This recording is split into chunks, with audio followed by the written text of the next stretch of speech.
Munugode MLA Komatireddy Rajagopal Reddy మరొక వినూత్న కార్యక్రమానికి శ్రీకారం చుట్టడం జరిగింది. నియోజకవర్గ వ్యాప్తంగా మొత్తం ప్రభుత్వ పాఠశాలలో 10వ తరగతిలో ప్రథమ బహుమతి, ద్వితీయ బహుమతి కూడా మొత్తం నియోజకవర్గ వ్యాప్తంగా 62 పాఠశాలలో మొత్తం 180 మంది విద్యార్థులకు కూడా ప్రోత్సాహం అందించడం జరిగింది. ఇది గతంలో ఏ కార్యక్రమం కూడా ఇలాంటి కార్యక్రమం చేపట్టలేదు. ముందు నుంచి కూడా మనం చూస్తున్నాం అన్ని కార్యక్రమాలు తల్లి కోమటిరెడ్డి సుశీలమ్మ ఫౌండేషన్ చేతుల మీదుగా కూడా ఆ ప్రోత్సాహకాలు అందించడం జరిగింది. మొదటగా చైర్మన్ కోమటిరెడ్డి లక్ష్మి గారు ఉన్నారు. చెప్పండి మేడం, చూస్తుంటే ఎంతోమంది పేద విద్యార్థులంతా వచ్చి వారికి ప్రోత్సాహం అందిస్తుంటే ఏం చెప్తున్నారు? ఈ ఆలోచన ఎందుకు వచ్చింది?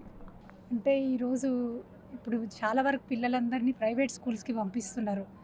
గవర్నమెంట్ స్కూల్స్ని ఎంకరేజ్ చేయాలి. ఆ క్వాలిటీ ఏదైతే ఉందో గవర్నమెంట్ స్కూల్స్లో ఉన్న క్వాలిటీ ఎట్లయినా ప్రైవేట్ స్కూల్స్లో ఉండదు.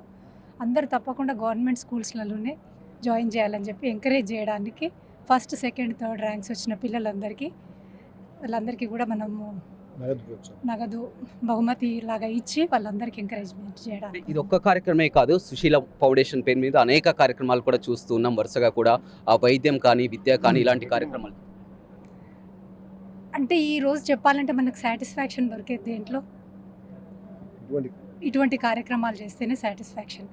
మనకి ఎంత ఉంది, ఏముంది అనే దానికంటే మనం ఇప్పుడు కూడా ఎవరం కూడా శాశ్వతం కాదు, వచ్చిపోయే వాళ్ళమే.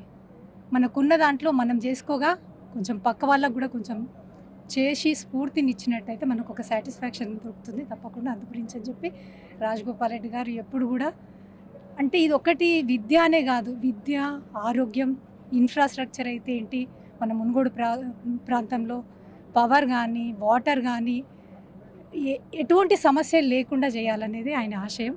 తప్పకుండా అది నెరవేరుతుందని చెప్పి కూడా మాకు నమ్మకం. అదేవిధంగా నియోజకవర్గంలో బెల్ట్ షాప్లను కూడా పూర్తిగా నిర్మూలించడం జరిగింది. ఎందుకంటే గతంలో మీరు ఓట్ల ప్రచారానికి వెళ్ళినప్పుడు కూడా వారు స్వయాన చెప్పడం జరిగింది. అదే మీ దృష్టికి వచ్చి కూడా ఇవాళ నియోజకవర్గ వ్యాప్తంగా బెల్ట్ షాప్లను కూడా అంటే ప్రచారంకి వెళ్ళినప్పుడు రాజగోపాల్ రెడ్డి గారు కానీ నేను కానీ ఫేస్ చేసేది ఏంటంటే మార్నింగ్ కూడా తాగేసి ఉండేవాళ్ళు.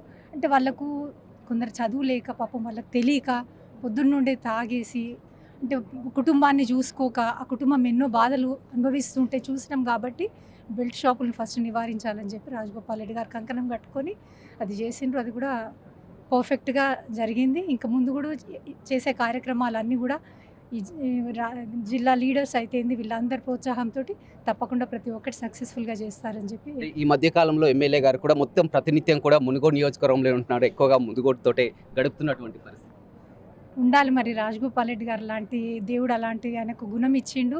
ఆయన లాంటి మనిషి ప్రతి ఒక్కరికి ఇప్పుడు ఆయనకి ఏముంది, ఒక కొడుకు చెప్పిండ్రు ఇందాక కూడా, ఒక కొడుకు, ఆయన బాధ్యతలు అయిపోయినాయి. ఆయన సక్సెస్ఫుల్గా ఆయన ఫోకస్, ఆయన బిజినెస్ ఆయన చేసుకుంటున్నాడు.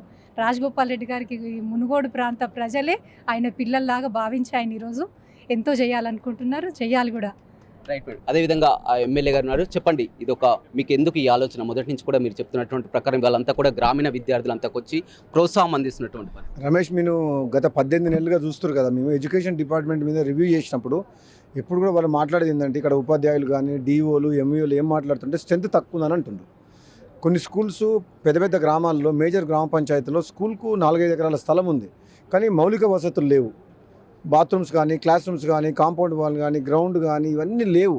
అవన్నీ కల్పించినట్టయితే చుట్టూ ప్రైవేట్ స్కూల్కి పంపించరు తల్లిదండ్రులు. మనం వాటిని డెవలప్ చేయాలి. ఇంకోటి ఏంటంటే ప్రైవేట్ స్కూల్ అంటే ఇప్పుడు ఒకసారి నమ్మకం పోయింది ప్రభుత్వ స్కూళ్ళ మీద. ఎంతసేపు ప్రైవేట్ అని ఒక క్రేజ్ పెంచింది. ఇది ప్రభుత్వ స్కూళ్ళ మీద ఒక నమ్మకం ఏర్పరచాలంటే ప్రభుత్వ పాఠశాలలో చదువుకునే పేద పిల్లల్ని అందరినీ ఎంకరేజ్ చేసినట్టయితే, మనం ఎన్జిఓ పెట్టుకున్నాం మా మదర్ పేరు మీద, సుశీలమ్మ ఫౌండేషన్ ద్వారా. ప్రభుత్వమే అన్నీ చేయాలని కాదు, కొన్ని ఎన్జిఓలు కూడా, కొందరు ఫైనాన్షియల్గా సౌండ్లో ఆర్థికంగా ఉన్నోళ్ళు కూడా ఈ ప్రభుత్వ విద్య మీద పేద విద్యార్థుల కోసం, మౌలిక వసతుల కోసం వాళ్ళు సిఎస్ఆర్ ఫండ్ ద్వారా కొన్ని కోట్ల రూపాయలు ఇచ్చినట్టయితే మంచి మంచి బడులు నిర్మించాలని చెప్పి మేము ప్రణాళికలు తయారు చేసినాం. రాబోయే రోజుల్లో మునుగోడు నియోజకవర్గాన్ని ఎడ్యుకేషన్ డిపార్ట్మెంట్లో 119 నియోజకవర్గాల్లో ఎడ్యుకేషన్లో మునుగోడు ఫస్ట్ చేయడమే లక్ష్యం. అంటే రాబోయే 3.5 ఏళ్లలో 43 స్కూల్స్ మొత్తం నియోజకవర్గంలో ఒక ఇంపార్టెంట్ లొకేషన్స్లలో, స్ట్రాటజిక్ లొకేషన్లలో క్లస్టర్ స్కూల్స్ లాగా ఒక 43 స్కూల్స్ నిర్మాణం చేయాలని డిసైడ్ చేసినాం. ఈ ఇంటిగ్రేటెడ్ స్కూల్తో పాటు ఆ 43 నియోజకవర్గాల స్కూల్ నిర్మాణం చేపడితే 20,000 మంది స్టూడెంట్స్, పేద విద్యార్థులు దాంట్లో చదువుకోవచ్చు. అది ప్రైవేట్ కంటే ఇంకా 10 రెట్లు ఇంకా మంచి వసతులు కల్పించి దాన్ని డెవలప్ చేయాలని ఒక కార్యక్రమం ముందు తీసుకొని పోతున్నాం. అందులో మొట్టమొదటి స్టెప్ ఏంటంటే ప్రభుత్వ స్కూళ్ళల్లో చదివే పేద విద్యార్థులను ఎంకరేజ్ చేయాలని ఈ ప్రోగ్రాం చేయడం జరిగింది. నాకే ఈ ఆలోచన వచ్చింది. మా సహచర నాయకులు నాతో పాటు ఉండే మిత్రులందరితో సహకరిస్తే మంచి ప్రోగ్రామ్ ఇది చేస్తే ప్రజలలో మంచి స్పందన వస్తుంది, గవర్నమెంట్ స్కూల్ని ఎంకరేజ్ చేసినట్టు అవుతుందని చెప్పి అందరంటే ఈ ప్రోగ్రాము కోమటిరెడ్డి లక్ష్మి గారు ఫౌండేషన్ చైర్మన్ గారుతో సహా మీ అందరం కూడా ఈరోజు ఈ కార్యక్రమాన్ని సక్సెస్ చేసిన దాంట్లో నేను కోమటిరెడ్డి లక్ష్మి గారితో పాటు మా నాయకులందరూ కూడా నాతో పాటు కలిసి పనిచేసి అందరికి కూడా నేను పేరున ధన్యవాదాలు చెప్తున్నా.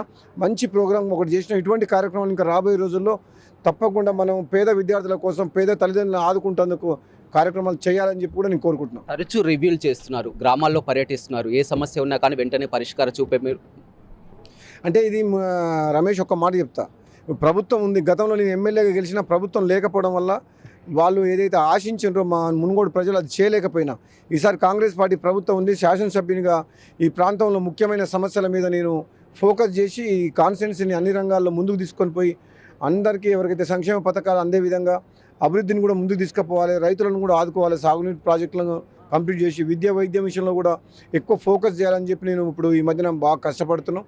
నేను మా సహచర నాయకులందరం కూడా సమిష్టిగా అందరం కలిసికట్టుగా ఈ మునుగోడు నియోజకవర్గాన్ని అన్ని రంగాల్లో అభివృద్ధి చేసి ఆదర్శ నియోజకవర్గంగా చేయాలన్న లక్ష్యంతో ముందుకు పోతున్నాం. రైట్, చూడొచ్చు మొదటి నుంచి కూడా నియోజకవర్గంలో ఆ ముందంజలో ఉండాలని కూడా ఆదర్శ నియోజకవర్గంగా రాష్ట్రంలోనే తీర్చిదిద్దాలని కూడా కోరుకుంటున్నటువంటి పరిస్థితి కనిపిస్తుంది. అందుకు అనుగుణంగానే మొత్తం ఇవాళ ప్రభుత్వ పాఠశాలలో చదివి కూడా ఉత్తీర్ణుల ప్రథమ బహుమతి, అదేవిధంగా ద్వితీయ తృతీయ బహుమతులు పొందినటువంటి పేద విద్యార్థులకి దాదాపు కోమటిరెడ్డి సుశీలమ్మ ఫౌండేషన్ తరఫున 20 లక్షల రూపాయల వరకు కూడా ఆర్థిక సాయం అందించినటువంటి పరిస్థితి కనిపిస్తుంది. ప్రతినిత్యం నియోజకవర్గ ప్రజల అభివృద్ధి తమ లక్ష్యమని కూడా కోమటిరెడ్డి రాజగోపాల్ రెడ్డి చెప్తున్నారు. వీడియో రవితో రమేష్, బిగ్ టీవీ, నల్గొండ.